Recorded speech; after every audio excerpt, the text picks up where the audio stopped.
This is the second part of a series that we started in the Connector about a week and a half ago. We are following up because many of you had additional questions that you wanted to ask Stefan Kosof, who is joining us this evening. And so I am going to moderate and ask the questions and move forward. So this will be part two of that first presentation. So Stefan, welcome back. Hi, thank you Uh, for having me.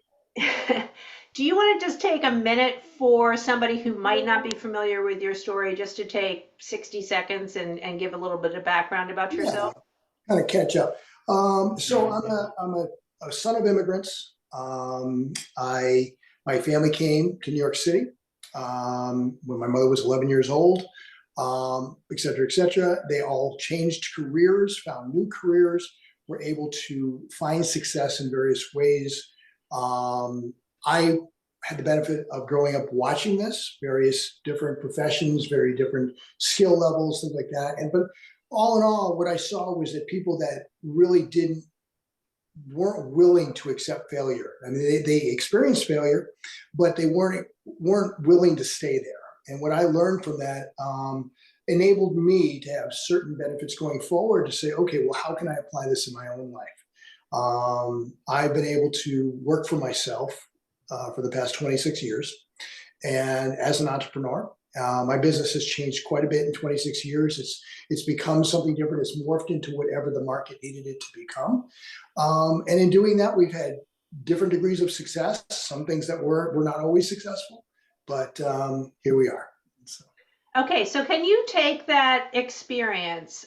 You talked in your last speaker series event about getting to the year 2000, and you talked a lot about how you were motivated and so forth, but you never quite applied it to the business and Mhm. how your theories played into how you created the business at any given point in time.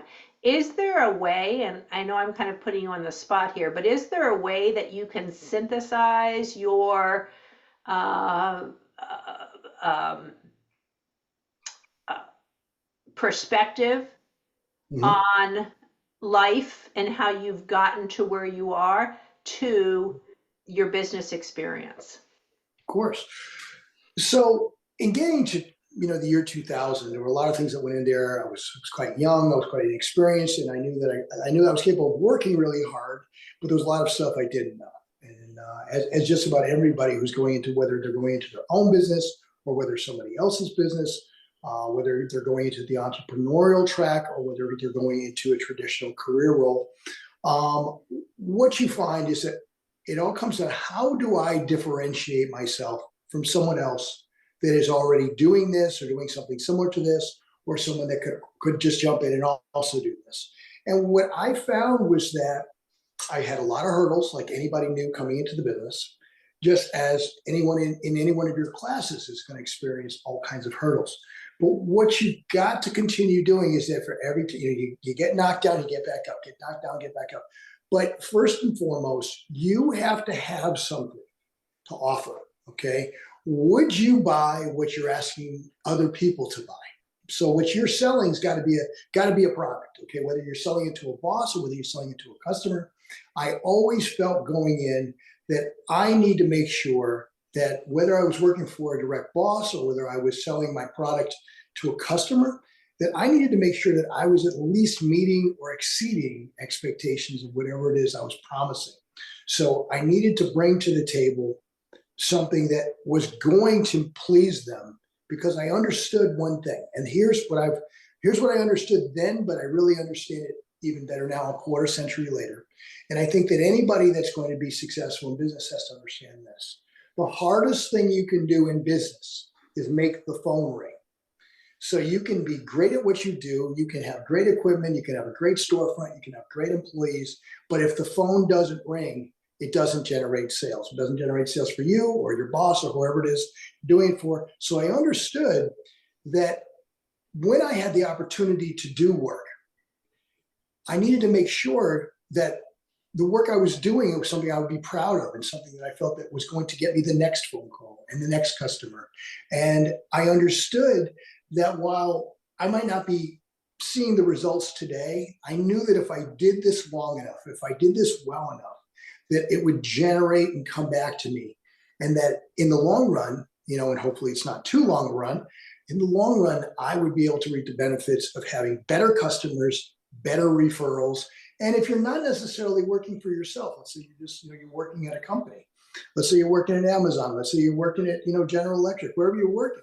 At the end of the day, you're working with people and for people that will notice, and they will notice the difference. And this will benefit you in the long run. And also you'll feel better about the work you do. And that's what did it for me. And it enabled me to get better employees who also cared, because I led by example. And they led by example, and then we hired more people, et cetera, et cetera. So is it that particular piece that has gotten you to where you are, where you started in 2000 to today? How else did you navigate through that process? Because clearly, we hit a financial crisis in 2008, we hit COVID in 2019. How did you pivot, or when did you recognize that you needed to pivot? And for some people, they might not really understand your business completely. So, the quality logistics does what? Have they always done the same thing for the past 26 years? Have they found niches? How has that road or that story developed? That's a great question. So first and foremost, my business has been ever changing. In some way or another, it's changed every single year, as you'll find most businesses do, especially these days, because the world changes faster, information changes faster, and the way people communicate back and forth changes much faster. So my business started out simply as a trucking transportation company, just physical labor of people loading trucks and moving high value items, furniture, household goods, things like that. And we also specialize in some really high end stuff, including instruments and including pianos. We started to carve our way into the concert world and started getting some live entertainment work. We did it better than the people that were doing it next to us. We did it longer. We said yes when they said no. We came at midnight when other people said we won't come till tomorrow. We worked on Saturdays when people said they don't work weekends. We wanted to make sure that we were seen doing what we knew we were capable of. We didn't worry about what everybody else was doing. We worried about what we were doing. When the market changed and we had the ability to do more of that and do some institutional work, we moved into the institutional side of things. When the financial crisis hit in 2007, we had to switch over to other things. We had to figure out what is it that we're doing. We understood that people that had money before still had money. Okay, so everyone didn't lose their money. So we had to figure out, where's the market now? At the end of the day, it was still the same story. We needed to do great work. We needed to have great employees, and that goes along with how you train and how you treat them. And we needed to make sure that we were, listening to our customer. So what is it that they want? Not about what we want to give them. What is it that they want, they need, and how can I provide a service for them that's going to be all that they want and then some? Because let me just sort of finish on that thought with this.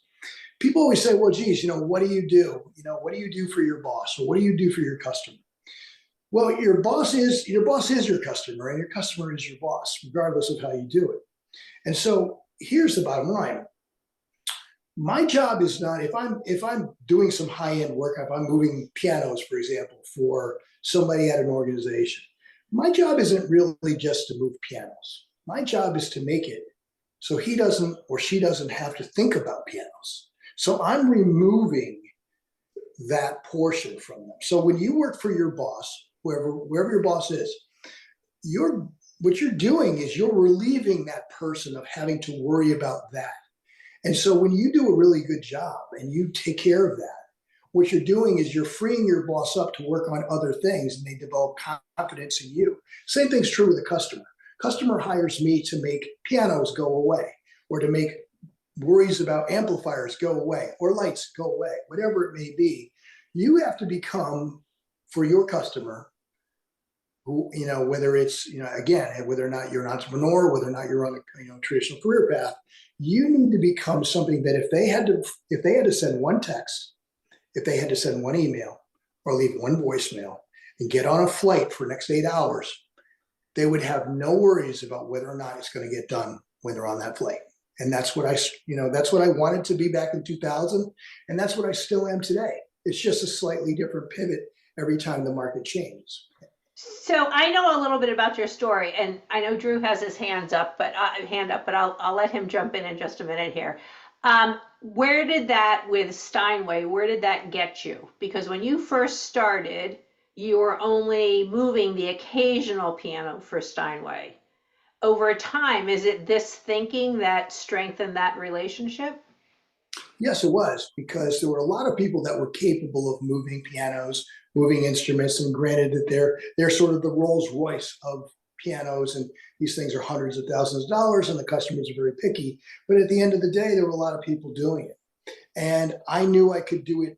I knew I could do it better. I knew I could do things that other people didn't want to do, and so we started taking on the impossible jobs, the ones that everyone else said no to, and we started doing, approaching it in much more of an engineering and logistical angle. So we craned the pianos that other people were trying to carry up the stairs. We carried up the stairs the ones that people said couldn't be done. And little by little, people started noticing that, okay, call this guy, he'll say yes. Doesn't mean that I didn't sometimes say that it's going to be very price prohibitive, or that let me give you a different option, because not every idea that was brought to me was a great idea. But, what you want to do is you want to never say no. Now, let me quantify that. Let me quantify and qualify that. Sometimes you should say no. You don't want to be abused. You don't want to be forced to do things you don't want to do, or things that you shouldn't want to do, or things that are unethical, of course. But you don't use the word no to get to no. You say, maybe I could give you a different option. What do you think about doing this? Or, you know what? That's the way to do it, but we could also do this. And so what you do is you present yourself out of that option A to an option B, C, or D. And if it's an absolutely unacceptable position and you find yourself wanting to say no, and you really need to say no, but you still don't want to say no, you just price yourself so high that no one will use you. Okay, thank you. Drew, go ahead.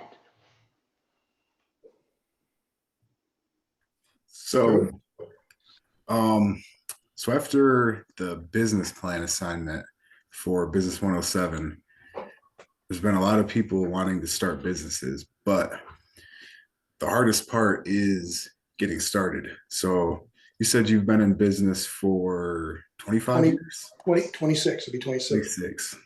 Yeah. So I don't know if you'll remember this, but so when you were getting started, how did you navigate like all the paperwork and how you should set everything up? Did you already know that stuff, or did you have to go and find it? Well, it was both. It was definitely both. I mean, when you're talking about opening your own business, and so we're just going to use the word entrepreneur, okay? First of all, to be clear, everyone is scared doing that. I was scared. I was scared to death. I knew that I had some skills. I knew that I had work ethic. I knew that I had desire and passion, but I didn't know if I could make the phone ring. I didn't know exactly what I needed to be doing. What license do I need? What insurance do I need? What do I need to do to hire an employee? And all of these things were, I had a general idea. I had undergrad in business, but it really didn't teach me that. I didn't know anything about that. And the good news is that you can Google anything now. The bad news is that there's so much information out there that you can get yourself too much information, and you started with a question, you look for an answer, and you end up with 27 answers, and you're still not sure exactly what you need to do.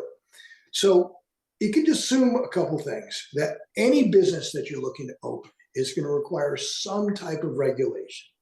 The key is not to become an expert on the regulation. It's to figure out, who do I call, or who do I email, or who do I text that can get you the information? Because you're never going to have the ability or the time to become an expert on that. Okay. So there are so many different regulations for so many different industries, and you don't need to know every single one of them. And you don't have that time to do that. But what you do need to know is, okay, is this, let's just sit there and go, okay, are there state regulations on whatever I'm trying to do? Are there federal regulations on what I'm trying to do? So for example, there are both of those things when hiring an employee. What type of insurance do I need? So don't get overwhelmed by the million things that you need. But, I think that when you first start out in business, you've got to say, okay, most importantly, I need to sell my product. How do I do that? How do I let everybody know that I've got something that they really could use? So I don't care if you're opening a nail salon, if you're opening a company that picks up garbage on the side of the road, that does roofing, that does carpentry, that does, interior design. It doesn't matter what you're doing. You could be the best at it anywhere, but you've got to get your message out there. So how do I do that? And so, yes, there's online stuff, and there's all kinds of ways to do it, and each industry is unique. The best thing that you can get is some type of experience in that industry working on someone else's dime. And let me explain that. This is the phrase I use. It's great if you can make your mistakes on someone else's time card, okay? Because you're going to make mistakes. But when you're on someone else's time card, obviously you still got paid to make that mistake and hopefully learn from it. Second of all, there's somebody there who's going to come over and go, whoa, whoa, whoa, whoa, that's not right.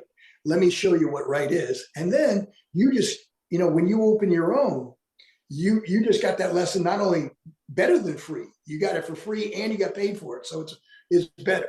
So, I think that, anybody that opens a business, you've got to have your ears open to it. Okay.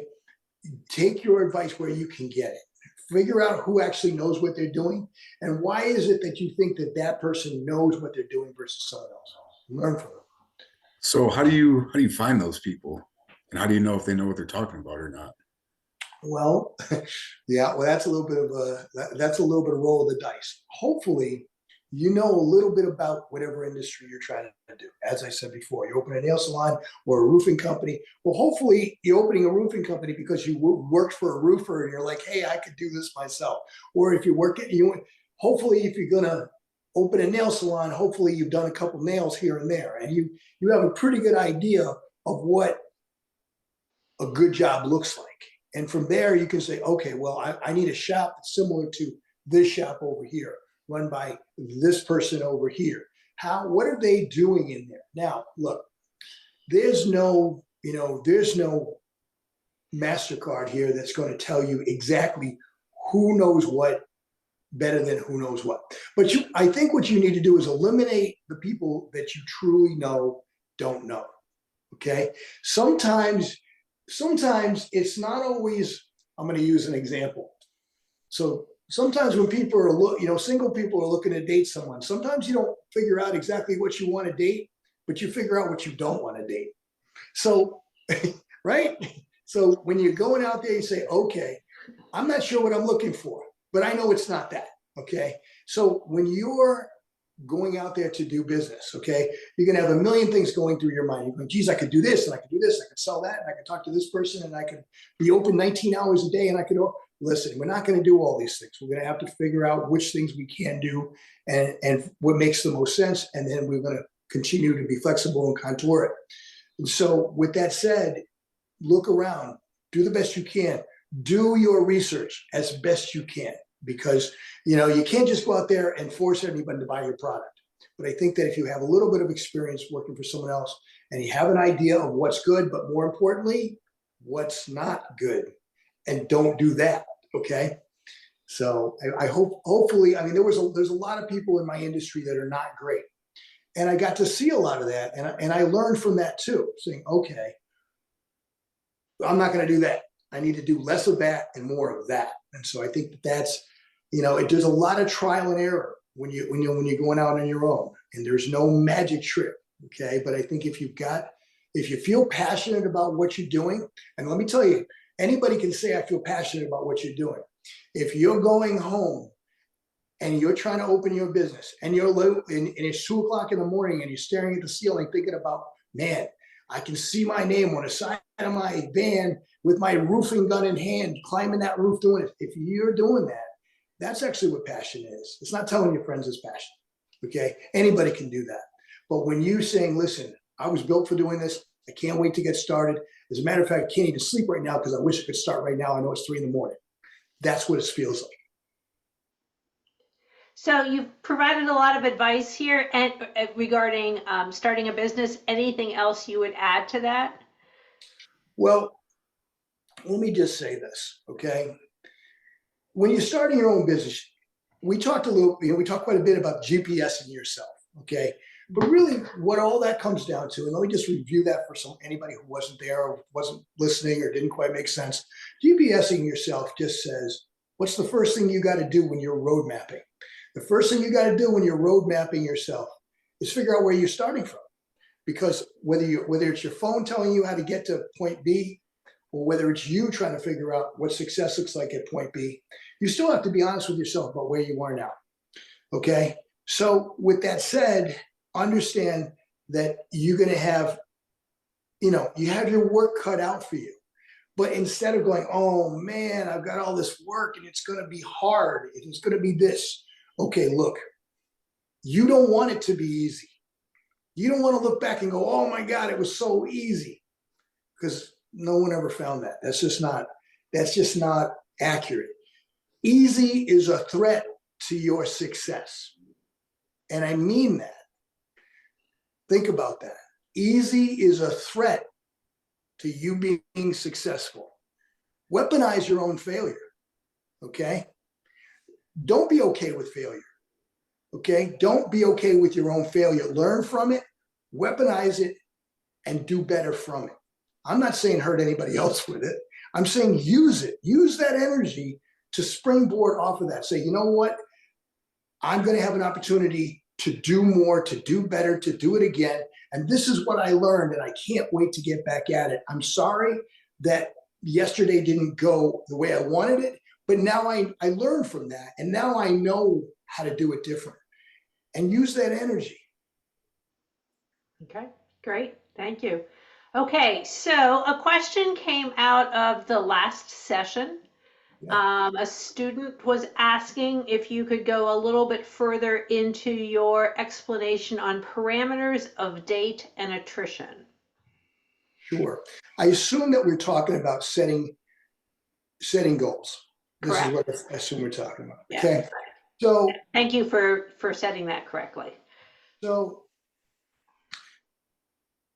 when we all have dreams and we all have hopes and we all have plans and we all have a story that we tell at Thanksgiving to our relatives of what we're doing and what we're going to do and what we're hoping to do. And that's great because that's how we are supposed to be. We dream these things, we think about these things, we hope on these things. But in order to hold ourselves accountable, in order to get closer to these dreams, to make them reality, we have to turn them into goals. And again, as we spoke in last time, goals are simply taking these dreams and we're putting parameters and dates on them, which is the question. Okay, so just like we were GPSing our way to point B, whether it be 10 miles away, 30 miles away, or 300 miles away, or even 3,000 miles away, we want to know where we are and we want to know where we're going, but we want to know where we are along that pathway, because we need to understand where we are in the parameters of that. And we also need to understand when we need to make a course correction. And we reviewed all that last time. Well, here's the thing. Back out a second. Ask yourself, where do I want to be? And where do I want my career to be? Where do I want my goals to be? 6 months from now, 12 months from now, 18 months from now? At what point, so if we're calling this a success, whatever success is, remember, success can be different for you, different for me, different for someone else, but whatever it is that we're terming success for ourselves also has to have some type of date range on there. Now, I'm not going to tell somebody that it is exactly 30 days or 90 days or 180 days. It's different for each person, but obviously it can't be endless because it has to be sometime. eventually we have to get to where success is. So if it's a career goal, or if it's a happiness goal, or if it's a where I want to live goal, or you say I want to live in Denmark, or if I want to be, you know, helping people in Sudan, or if I want to be in a penthouse in San Francisco, or whatever it is that success looks like, we have to be able to say, listen, it's going to take me at least 18 to 24 months to get to whatever the success is. I'm just throwing that 18 to 24 months out there. Okay. At some point or other, we've got to be able to say 30 days into it, 60 days into it, 90 days into it, where do I need to be on this roadmap to know that I'm actually progressing toward this, or am I simply spinning my wheels? So am I not going there because I'm not doing the work, or am I not going there because my course is incorrect, or am I not getting there because something else is causing me headwinds that I didn't anticipate? But you need to be honest with yourself. And these, you know, you're asking me for dates and parameters. Well, I think you need to be honest with yourself and say, okay, well, if I'm starting this and I'm saying, okay, so right now I'm on the, let's say the 20th of, 20th, 21st of November. And I want to be doing something specific, and I want this to happen by May 1st, for example. If I want to be closer to this goal on May 1st. And then I also want to be even closer to it by the end of 2025. And I want to be there at the end of 2026. Well, okay. Well, that gives me a certain amount of time to do this. But when do I check my GPS? When do I check my phone? I'm going to see, well, where am I on this path? Well, I would have to say that if you're not closer to where you need to be by May 1st, then you're definitely not going to hit your goal by the 2026. So I think that without giving specifics, because everyone's success is different, I think that you have to be willing to say to yourself on at least 90-day basis, okay, if not sooner. Okay, what have I done? Now let's break it down backwards. I also said something else in there. Refuse to leave the room till you're better, okay? It's not just the room.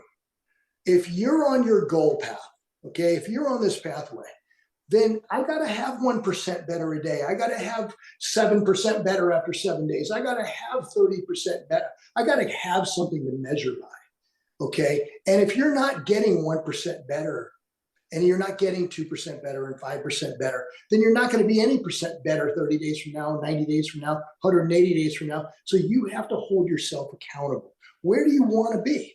And the first question that we talked about, what does success look like? Mm-hmm. So I'm winding this backwards. So I know you asked me a question about what are the dates and parameters. I'm pulling it actually all backwards, and I'm making it smaller, smaller, smaller. So before we got 1% better, and before we set a date, a parameter, 30 days, 90 days, 180 days, whatever, before we did all that, we have to define for ourselves, what does success look like? Look in the mirror, talk to yourself about it, and figure out what it looks like to you. And then determine how far you are away from it right now. Okay? So I just asked you in rudimentary terms to GPS yourself. What is it that you want to be? What is it that you're trying to get to? Where are we trying to go here? Where are we right now? And what is the distance? Be honest with yourself. Because life keeps score. Okay? A lot of people want to make believe it doesn't. But life does keep score. Okay? But you're the only one who's keeping the score for yourself. So you got to keep score on this. Those who are going to be great entrepreneurs are willing to keep score on themselves. And those who are entrepreneurs are those who absolutely positively want to hold the pen when they were writing the story of their success or failure. They still want to hold the pen. So at the end of the day, that's where we're at. Okay. So I don't know if did I answer that enough for you? Is that close enough? Yeah, I think it did. So Drew, do you have any additional questions?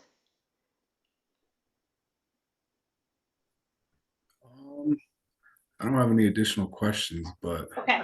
Go ahead, finish up. What was I gonna say? Something about what you said a couple minutes ago and lost it. I'll let you know if it comes back. All right. So, Well, Oh, Stefan, it's the point A and point B. I like that idea because you have to know where you're starting. Otherwise, 100%. you And know you where have to to be go. honest with yourself. Yeah, and Be honest with yourself. you got to keep that inventory up to know 100%. where did I start, but where am I now, and where am I now? Yeah. You got to keep tracking yourself. Right. Exactly. And, you know, in being honest with ourselves, I want to just say something. It's very easy for me to say, oh, this is why my business was successful, or this is this, and check off all these great boxes, right? But don't kid yourself for a second to think that I didn't make mistakes, that I didn't have failures, that I didn't do things that I should have done differently, that later on I learned how to do differently. I learned from a lot of my mistakes, but let me be clear, I made my share of mistakes too. And so don't be afraid. Anybody who is afraid to fail is also afraid to succeed, because I guarantee you will have failures. But that's where you learn. Those are the learning moments. Fail often, fail early, okay, and get back up, dust yourself back off and go, okay, I'm not going to do it like that next time, but I learned from that. I'm going to do it. There will be a next time. And so understand that the answer is to say, okay, I'm going to get started. I'm going to make a commitment to whatever it is I want to do. I'm going to make a commitment to this career. I'm going to make a commitment to this business, this entrepreneurship. Because without that commitment, you'll never start. You'll talk about it. It'll be Thanksgiving and Thanksgiving and Thanksgiving and Thanksgiving. You'll still be telling grandma about how someday you're going to open up. Okay, whatever. Okay. So without that commitment, you got to jump. You got to jump if you want that. Okay. Because without that, you'll never start. Okay. But without consistency, you'll never finish.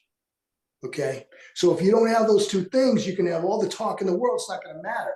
And the thing is that what you end up with and what most people end up with is excuses. Okay. Now, look, I am not going to sit here for a second and tell you that in 26 years, I didn't make my share of excuses. But let me be clear on excuses. Excuses are not your friend, but they appear like they are. So I want you to think about that for a second. Excuses masquerade as your friends because they tell you what you want to hear in that moment. Okay? But excuses actually will never help you, and they never give you good advice. So you have to understand that, because we all find ourselves, hearing our own excuses in our head. Oh, I don't have to do this. I don't need to do this. I don't feel like doing this. At the end of the day, that's when you have to get up and remind yourself that the voice in your head, if it's an excuse, is not your friend. we got a thumbs up there on that one from one of our listeners here. Oh, yeah. Okay. Okay, so I'm going to put you on the spot. We All have right. just a few minutes left. Anything else that you want to, emphasize and pass on to the business students? Well, first of all, I commend you if you're still listening. Okay. If you're still listening, I commend you, because you're doing the work that we're talking about. Okay. You are making an effort to be that 1% better every day, to be better before you leave this room. But that's between you and you. Refuse to leave till you're better. Whatever it is, when I say leave, the discussion, the chapter, the question. When someone answers your question and they didn't answer it, ask it again. Ask it again. Teachers and mentors are real quick to point out when you're not doing a good job as a student. Don't be afraid to point out when I'm not doing a good job as a teacher or mentor. Say, hey, that wasn't it. I didn't learn anything. I'm asking you again. Don't leave till you get your answer, because you have a responsibility to yourself to leave here better. Okay. Now, something that my grandfather told me a long time ago, and I didn't understand it and I didn't listen to it, and later on I did. The sooner you stop looking for the shortcut, the sooner you'll find your way there. I was convinced there was a shortcut in my 20s. I was looking for the shortcut every day to everywhere, and anything I could do to get there quicker, easier, with the least amount of work. And my grandfather looked at me and he said, the sooner you stop looking for that shortcut, the sooner you'll find the pathway there. And boy, was he right. So At the end of the day, I didn't want to listen, but eventually you're going to listen. Okay. You're going to listen to yourself. You're going to listen to the truth. You're going to listen to the facts, because at the end of the day, the universe speaks to you with a feather, and then it speaks to you with a brick, and eventually it speaks to you with a freight train. But you will listen. But make sure you listen before it's too late. Okay. Because that's where you get better. Listen to others, take from that, and grow and become more than you are today. And that's the whole story. Okay, great. Anybody else want to add anything here or ask any last minute questions? No. Okay, great. Stefan, thank you very much for your time. We All truly right. appreciate it. Thank you. Okay. All right. Good night.